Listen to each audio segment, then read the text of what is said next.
Bonjour à tous. Alors ici on corrige l'exercice 5 de l'envoi d'arithmétique. Donc l'énoncé était le suivant. Donc on vous donne un ensemble E et on demande à ce que n'importe quel sous-groupe dans cet ensemble, donc vous prenez n éléments de l'ensemble, et que si vous faites la moyenne arithmétique et la moyenne géométrique, ça vous donne un entier.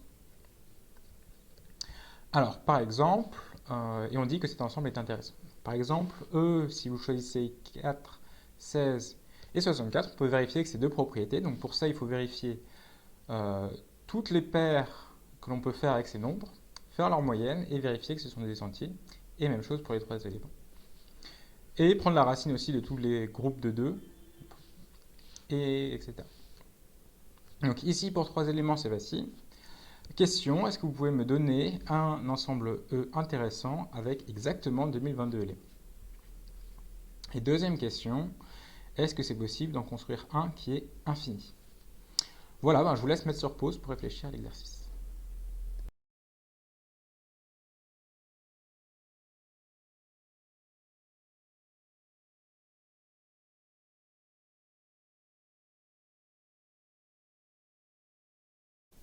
Félicitations si vous avez résolu l'exercice, et dans tous les cas, voici une solution. Alors, l'exercice, comme ça, paraît un peu compliqué.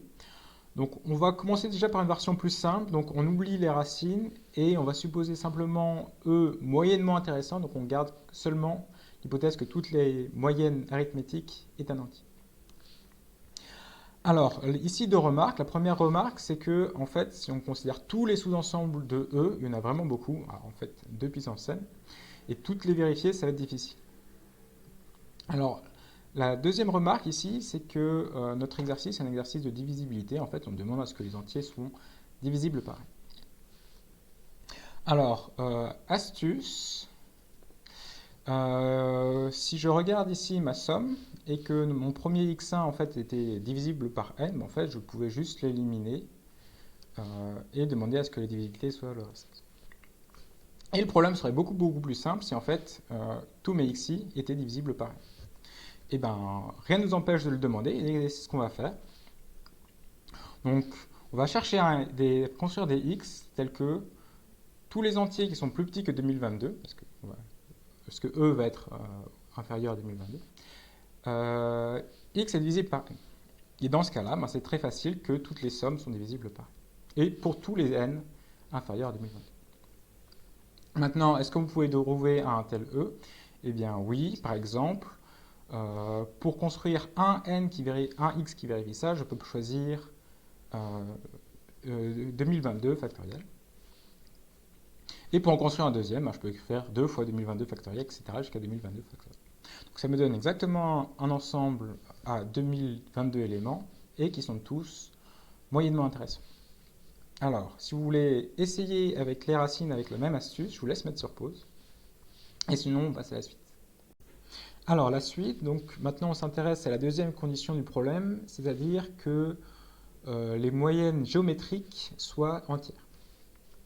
Donc on peut utiliser la même astuce, donc plutôt que chercher à résoudre l'exercice pour des sous-ensembles, on choisit simplement chacun des x et on demande à ce que x ait une puissance de n pour tout n. Et avec ça, ça résout le problème, parce que la racine énième du produit, c'est juste le produit des racines énièmes, et si chacun des termes est un entier, ça finit l'exercice. Alors, est-ce qu'on peut donner donc un x qui vérifie cette puissance? Eh bien oui, en fait, vous prenez n'importe quel entier et vous l'élevez à 2 puissance n factoriel et ça vous donne un tel x. Donc voici donc un exemple de E qui vérifie cette condition et qui est de taille 2022. Alors maintenant, on regroupe les tout. Donc on a compris en fait comment résoudre le cas arithmétique et le cas géométrique. Et pour proposer donc une solution globale, on peut proposer celui-ci, à savoir 1 fois 2022 factoriel puissance 2022 factoriel. Et vérifier que chacun de ces entiers est divisible par n pour tout n et une puissance de n pour tout n. Voilà, donc ça résolvait la première question.